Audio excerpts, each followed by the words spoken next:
Hi, everybody. My name is Angela Jensvold. I teach at Diamond Bar High School in California, and we're going to talk about gravitation today.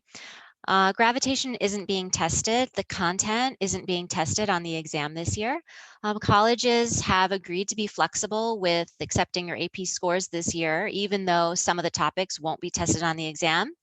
And in return, they've asked that we present you with the material so that you'll be prepared when you arrive at university. But don't worry, we're also going to go over some skills that will be tested on the exam. So let's get started. All right, we're going to start with a warm-up that you should be able to do. I'm going to give you 30 seconds.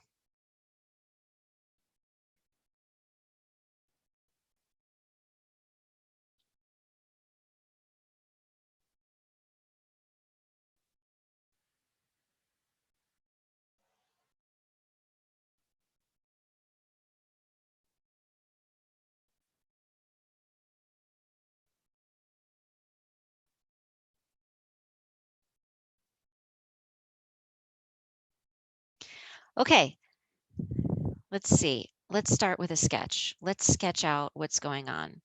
You've got the Earth.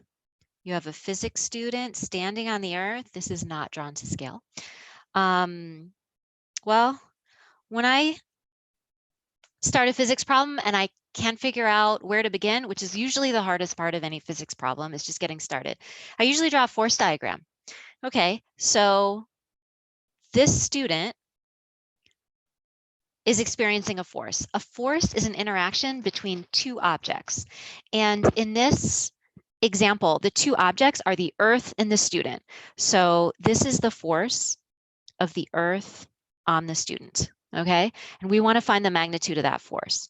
So the force of the Earth on the student is the mass of the student times the acceleration due to gravity, okay? And the mass of the student is 70 kilograms, and the acceleration due to gravity is 10 meters per second squared.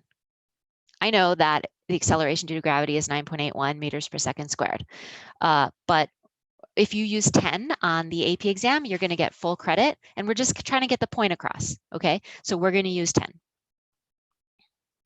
Did you guys get 700 newtons? I hope so. Okay, so we'll come back to this. We'll try to remember that number, just the magnitude, 700 newtons, so we can refer back to it later. All right, so today we're going to do 3 learning objectives. We have 3 learning objectives for the day. They're all fields, 1A, 1B, and 1C in the course and exam description. So what are they? Calculate, and I just have to put a box around calculate.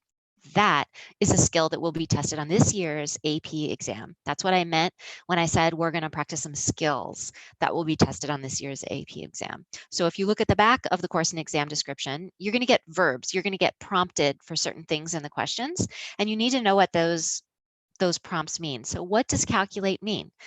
We're going to talk about that. Calculate the magnitude of the gravitational force between any masses anywhere. So the gravitational force that we just calculated, it was it was on the surface of the Earth. So that equation we used, mg, is very limiting. Okay, so we're going to broaden our horizons today.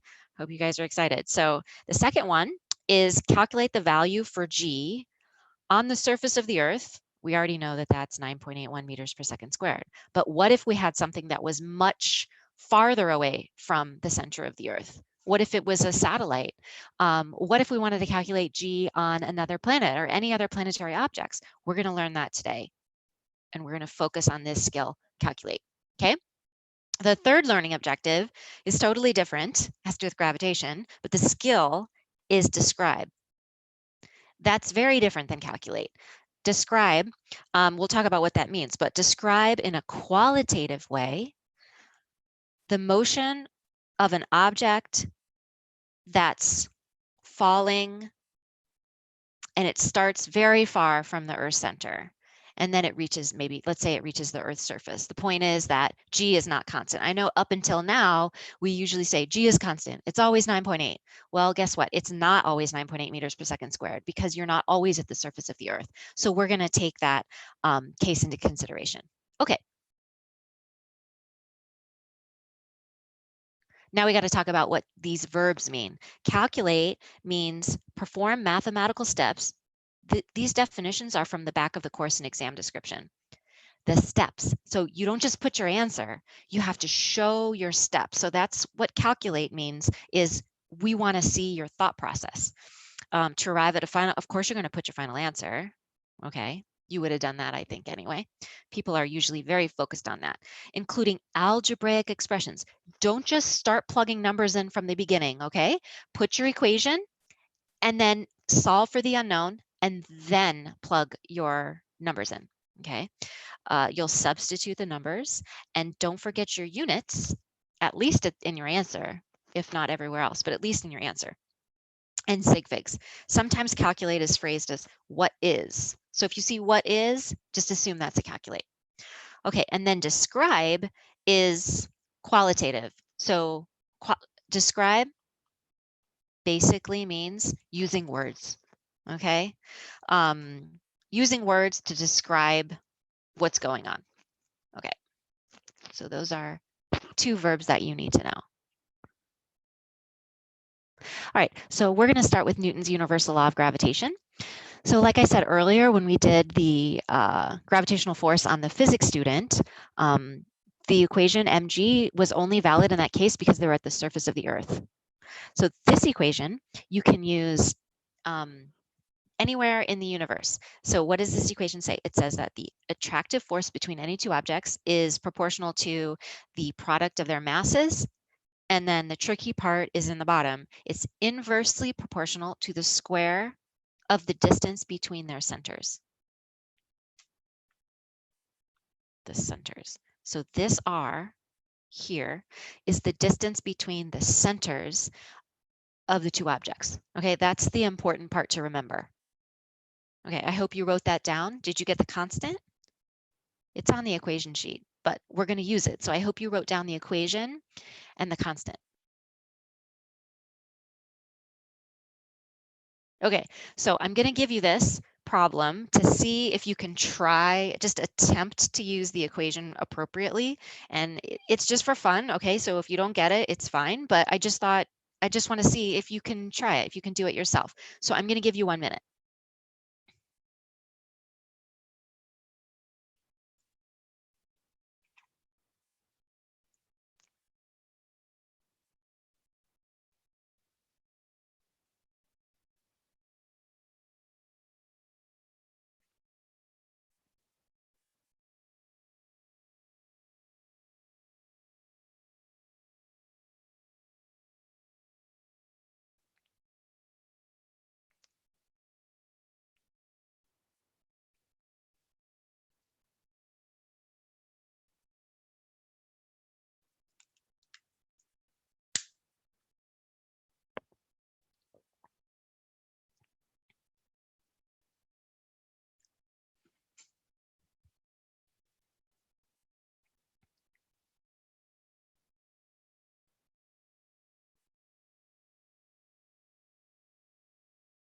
Okay, let's see how you did.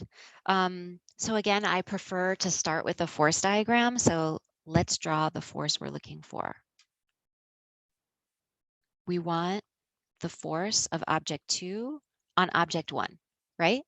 So let's use the equation from the last slide.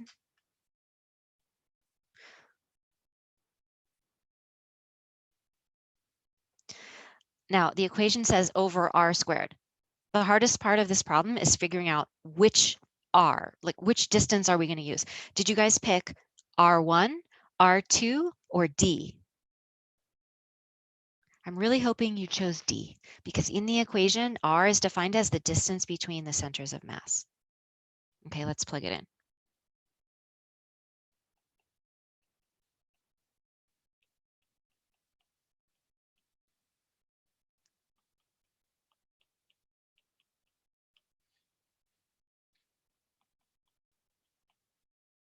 Okay, and if you plug all that into your calculator, you should get 3.3 times 10 to the minus 10 times 10 to the minus 10 newtons.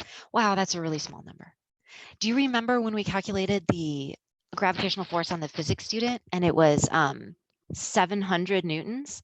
Okay, this is way smaller. So that kind of explains that whenever we have been calculating the gravitational force on objects so far in Physics C, we usually use mg and we call it a day, because if we were to include, for example, our calculator or our water bottle, because they do exert a gravitational force on us.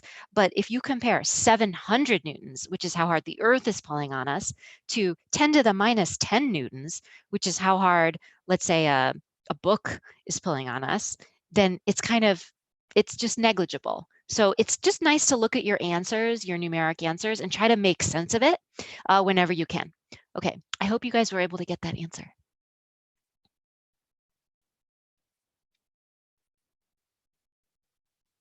Okay, we'll do this one together. It says, if that same physics student we talked about before were to drop her calculator, at what rate would the velocity of the calculator change? What am I asking for?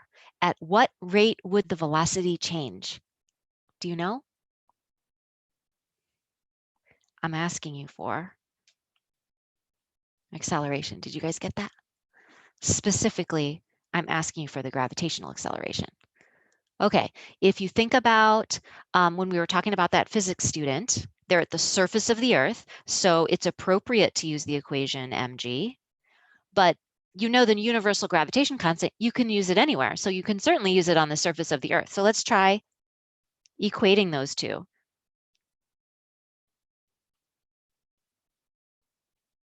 How far apart are the centers of the two objects? 1 Earth radius away. That's why I'm using RE in the bottom. Okay, now whether we're talking about the calculator or the physics student, it doesn't matter because the mass of that object cancels. Ooh, look what we just did. We just derived, and we'll talk more about derive on Monday. Today we're doing calculate and describe. Okay, we're just focusing on those two, but not to get you too excited, Monday we're going to do derive. Okay, so we got an equation, G(m) over r squared. This is a general expression for gravitational acceleration on any planetary object. Now, right now, this problem, we're talking about the Earth, so we'll put the little Earth back in and radius of the Earth, and let's try it. 6.67 times 10 to the minus 11 Newton meter squared per kilogram squared times the mass of the Earth, 5.97 times 10 to the 24th kilograms. Wow, that's really massive. 10 to the 24th kilograms. My goodness. Okay, divided by the radius of the Earth, 6.37 times 10 to the 6th meters squared. 6 million meters. That's the radius of the Earth. Try to imagine that. 6 million of these. Wow. Okay. If you plug all that in, you should get 9.81 meters per second squared. Now we have a numerical value. We want to make sure it makes sense. Does that number make sense to you? At what rate will the velocity of the calculator change? This says it's going to gain 9.81 meters per second of speed every second. We know that. We've done a million free fall problems, right? And we're going to review those next week, by the way. So I hope you'll join us again. Okay, so that number makes sense. It's kind of fun deriving that equation. Okay, here's describe. Basically, you need to use words to explain the motion of the calculator if it were dropped. Now be careful, half the problem is reading the words. If it were dropped from the height of a satellite. So I know a moment ago we had a problem where we were going to drop the calculator at the surface of the Earth. That's not what this is. Try to think about the motion of the calculator if it would drop from the height of a satellite. Keep in mind the equation we just derived.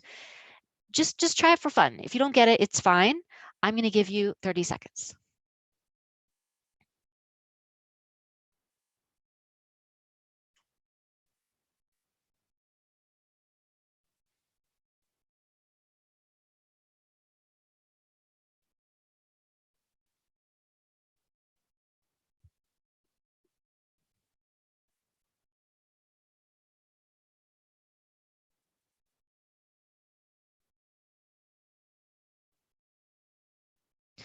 Okay, let's go over this one. Okay, so if you dropped a calculator from really high off the surface of the Earth. Let's say you drop it usually means it starts from rest. So we might as well just include that. Okay, so the calculator starts from rest.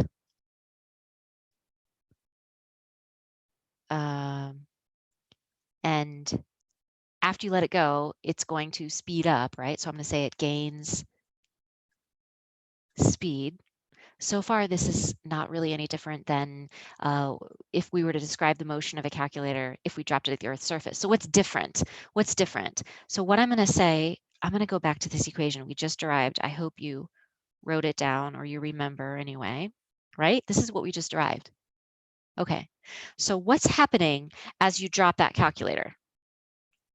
Okay, G and M, that's the mass of the Earth, right? These are constant. But the radius, the distance the calculator is from the center of the Earth, it's decreasing. So G is increasing. So the acceleration is increasing. So not only is the calculator gaining speed, the calculator gains, it's increasing speed at an increasing rate.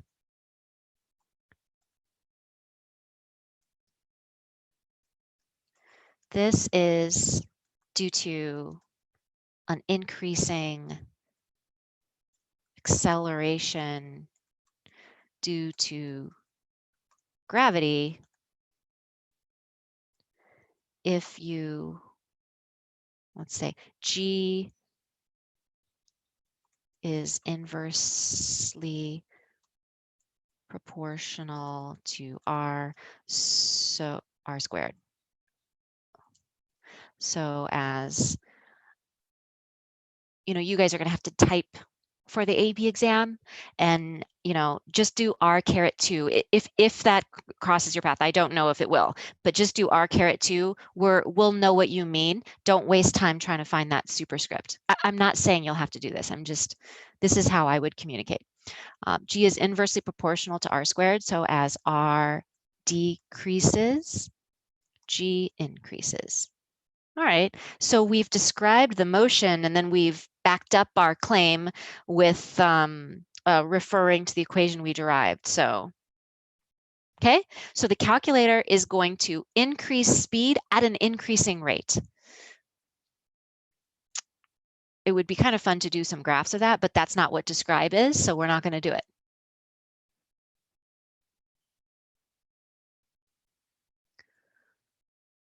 Okay, so you guys are going to try some problems now. Okay, I think I'm going to get you started on this one because when I showed you, it was one-dimensional and this one's two-dimensional. And I know you guys know how to add vectors, but I just kind of want to warn you that that's coming.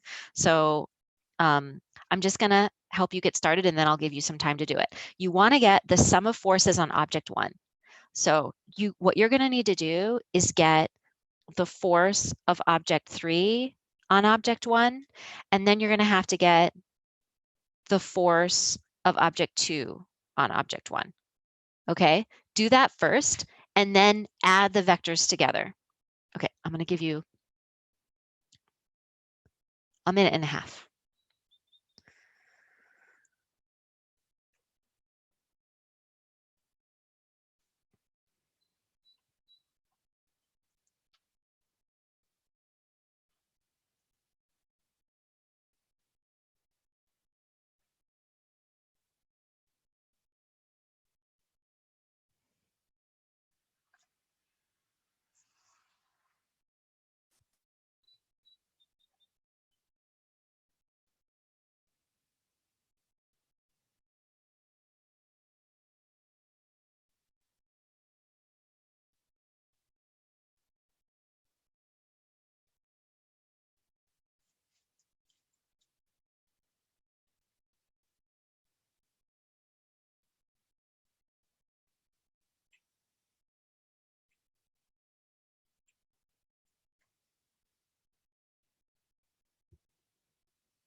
Okay, let's try it. Let's try it together. It's algebra intensive, so okay. So first we'll do force of object 3 on object 1. So what we need to do is G mass 1, mass 3 over, now what distance do we use? It's got to be the distance between their centers, right? So I'm going to use Y. So it's 6.67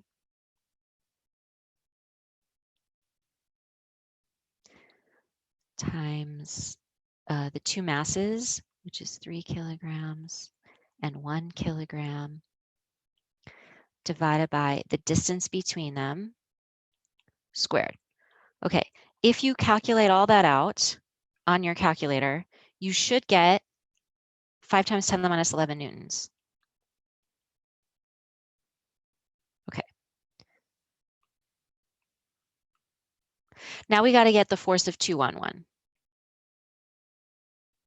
So we'll use G mass 2 mass 1 over x squared.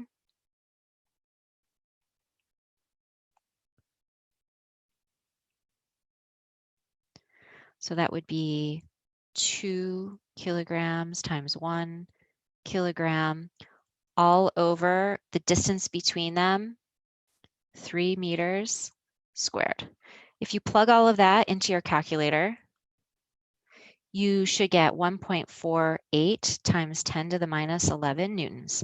Okay, so those are the two individual forces. Now we want to add those together because the goal of this problem is to get the sum of forces. So we're going to have to add these two vectors. So, okay, I'm going to make a parallelogram with these two. Of course, the red one should be much shorter. Should we draw it shorter? Let me erase it. And I'm going to draw that vector a little closer to reality. How about that? There we go. Okay, now I'll draw my parallelogram, which the diagonal is what we're looking for, right? That's the magnitude of the sum of forces.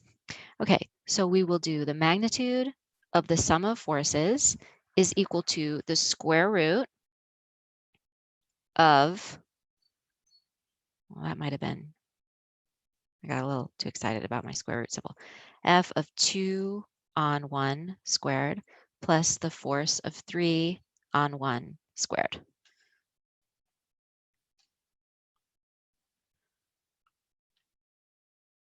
Okay, and then when you plug the values in, you'll get 5 times 10 to the minus 11 newtons squared plus 1.48 times 10 to the minus 11 newtons squared. And if you plug that in, you should get 5.21 times 10 to the minus 11 newtons. Are we done? We got the force. So are we done? Oh, you know what I'm going to do? I'm going to label this with a little symbol on top. What does that mean? That means it's a vector, so we're not done. We have to get the direction. Okay, so that's fine. Basically, we want to get this angle here, theta. All right, so that angle you can get, you just pick your favorite trigonometric function minus tangent. So I'm going to do inverse tangent of the opposite side, which is 5 times 10 to the minus 11 newtons, divided by the adjacent 1.48 times 10 to the minus 11 newtons. And if you plug that in your calculator, you should get 73.5 degrees. Whew. Okay, these problems are algebra intensive, right? I don't think it's conceptually difficult, but there's so many opportunities to make a mistake. Like you plug one thing in wrong or you forget to square something and you're doomed. So just be really careful, take it slow. Yeah, okay.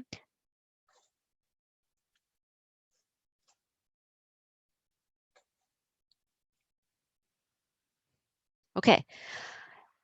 Remember, we derived an equation for the acceleration due to gravity anywhere. I want you to use that to do this problem, and I'm going to give you a minute, 1 minute.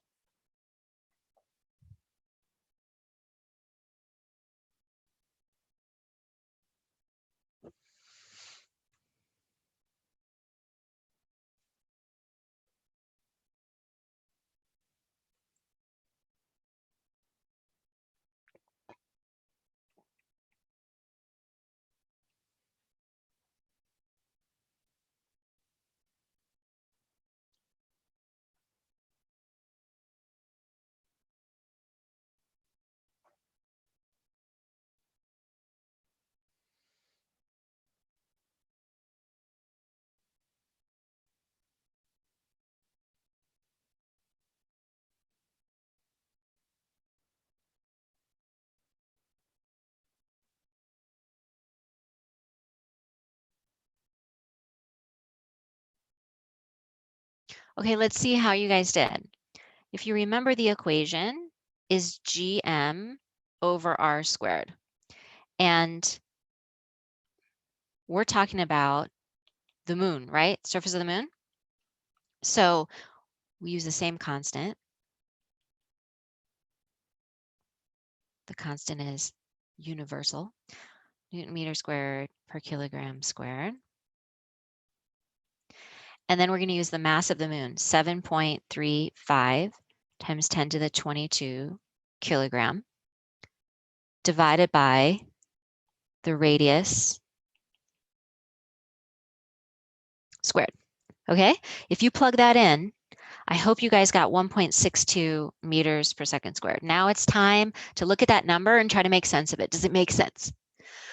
Okay, so it's a lot smaller than the gravitational acceleration on our Earth.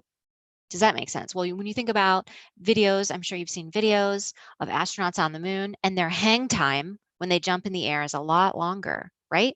So their gravitational acceleration must be less. So just a quick qualitative comparison with what our historical knowledge is with this number. I think it checks out. I think it makes sense.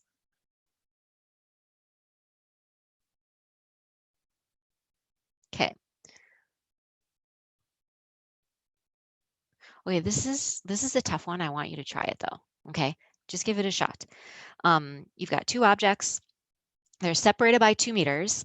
And the question is, where can you put a third object other than an infinity? Of course, if you put an infinity, it would have a sum of forces equal to 0. Okay, where could you put it so that a third object, so that the sum of forces is 0?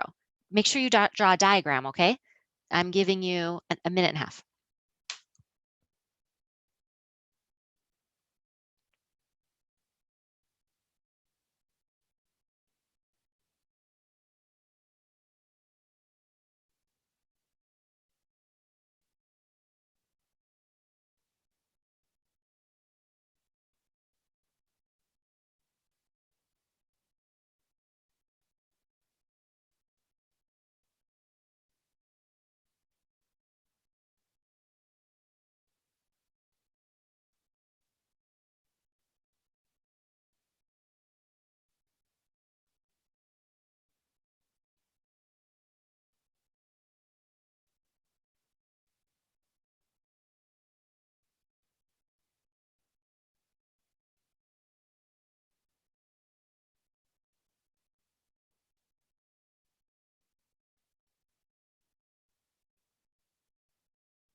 Okay, how'd you guys do? I hope you started with a diagram. If so, you're going to have a much better shot at getting this right. Okay, so I'm going to call this object 2.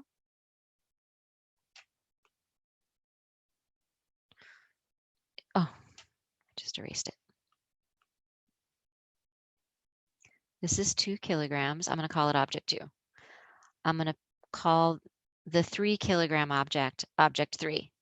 Now, if I put the third object in the center, would the sum of forces equal 0 on that object? It would be the same distance from both objects, but the object on the right, object 3, would pull harder because it has more mass.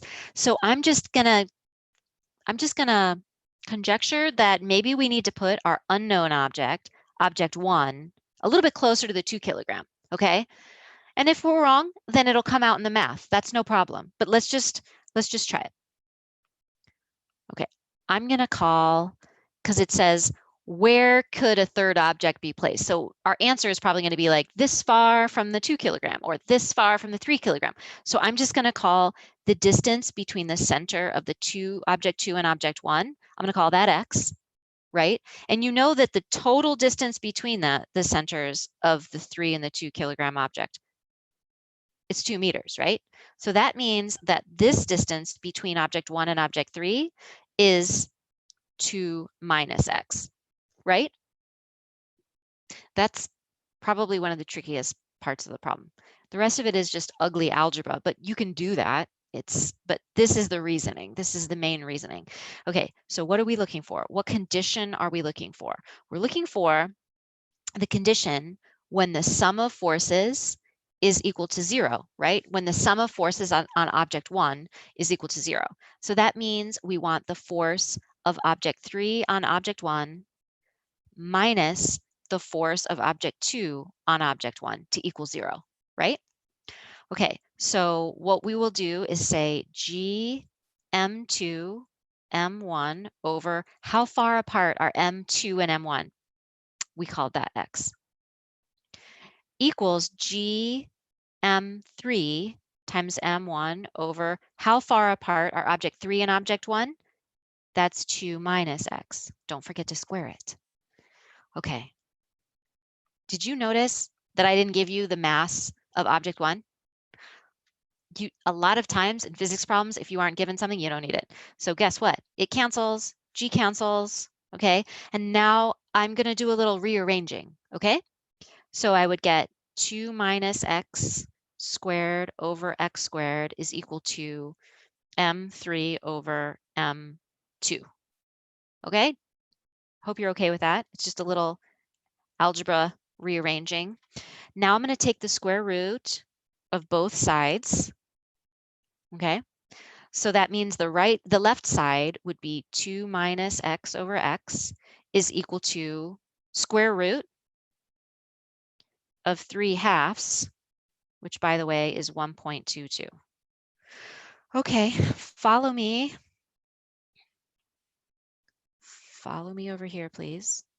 Okay, so now we'll get 2 minus x equals 1.22x.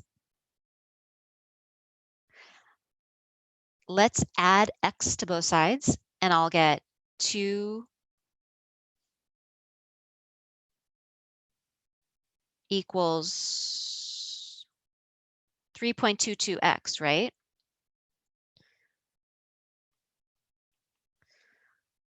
Hopefully I did that right.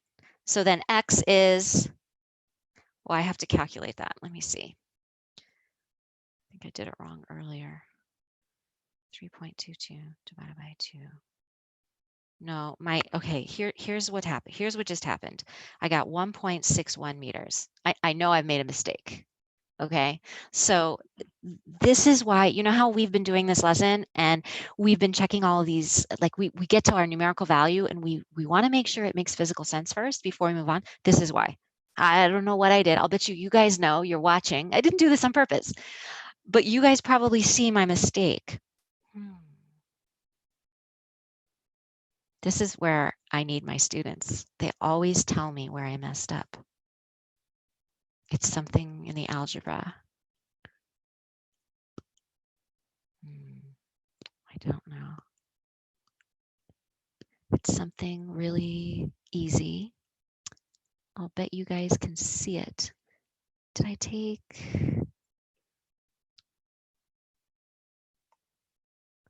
1.5, 1.22 x, and then I added the one x. Oh my gosh. Okay, I got it, guys. I know you're all going crazy because you can see what is 1.22 plus 1? What is 1.22 plus 1? Let's see. I think it's 2.22. Yeah, you guys knew that. Okay, I'm glad you came today. Okay, so 2.22 divided by 2 is, wait, it still doesn't make sense. 1.11. It's still more than 1.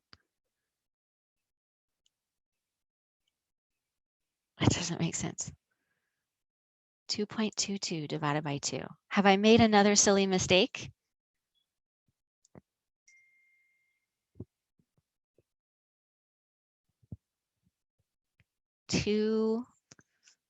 Okay.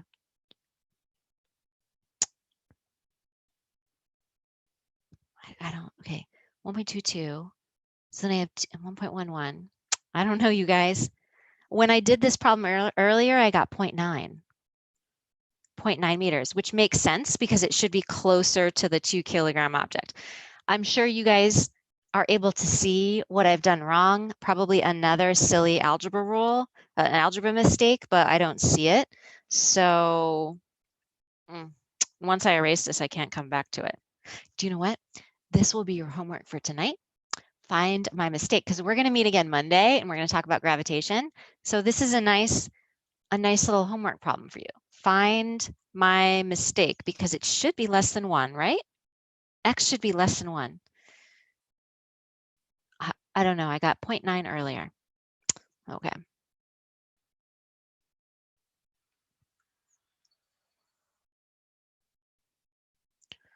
Okay, so now I want you to calculate G at the location of object 1. Now, I know this looks really familiar because we had an almost identical problem, but this is not the same problem. This is the force, this is the acceleration, not the force. So I'm going to give you a minute and a half.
Okay, your time's up. And while you were doing that, I was looking at what I had on the last screen. If you divide both sides by 2.22, right? This goes away and you get 0.9 meters. Sigh. Don't you hate it when you get all the physics right and you make one little silly math mistake and you get the answer wrong? Okay, so you don't have to do it for homework. We figured it out. I'll give you a nicer problem to do for homework. Okay, so how'd you do on G? This is still, it's a slightly less ugly than the last one we did. Let's take a look. You're trying to get the gravitational field strength due to mass 2. And then the gravitational field strength due to mass 3. And then you got to add those vectors together. Okay, so the gravitational field strength due to mass 3 is G mass 3 over y squared, because that's the distance that you are from mass 3. So it'd be 6.67 times mass 3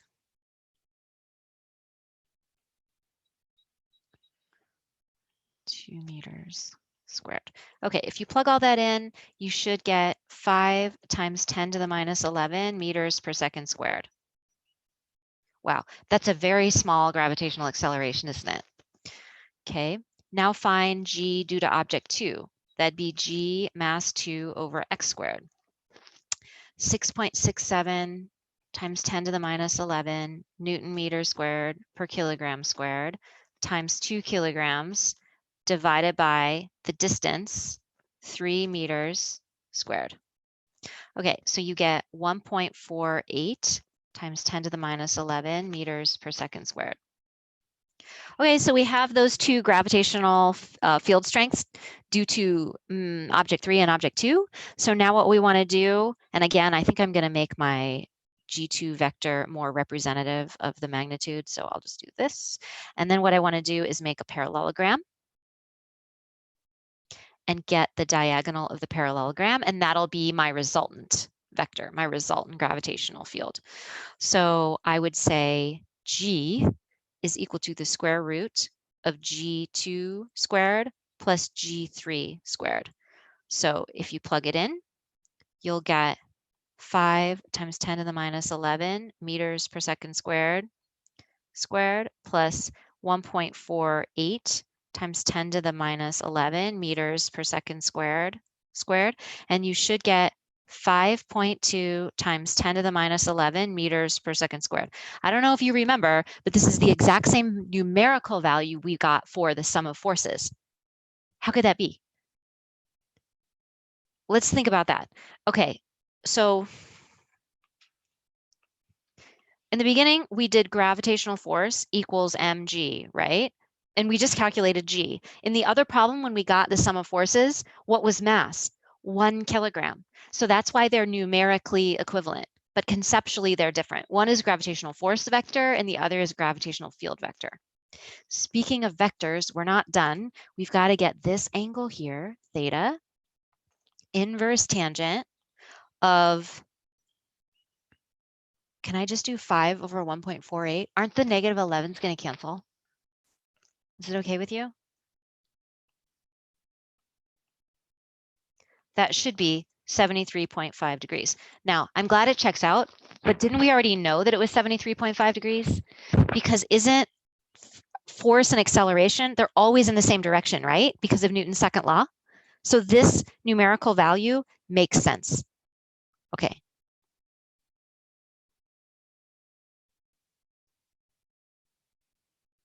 Okay, let's review. When you're calculating gravitational force, always use the distance between the centers of mass of the two objects. If there's more than two objects, it's going to be kind of a pain. You have to get the individual forces first and then add the horizontal components together, followed by the sum of the vertical components. Then you have to use Pythagorean theorem to get the magnitude of the resultant force.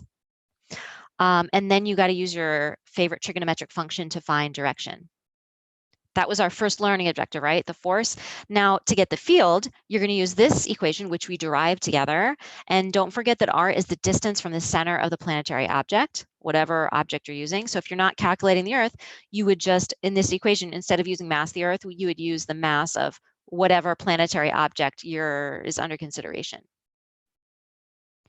And then our third learning objective was how to describe the motion of an object released from a really tall height.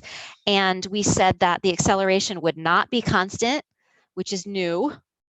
Instead, the magnitude of the acceleration would increase. So the speed of the object would increase at an increasing rate. This is your homework, okay? Can you take a screenshot of this? And then Monday, we're going to finish gravitation before we move on to review. But if you could finish this problem for homework, we're going to discuss it on Monday. Okay, one last item. We know that not everybody has access to the internet and a device, so we're figuring out solutions on how to help students show their best work on the exam. So if you need mobile tools or connectivity, or if you know somebody who does, reach out to cb.org/tech. Thanks for watching, everybody. I hope you'll join us again on Monday where we finish gravitation. Stay home and stay safe.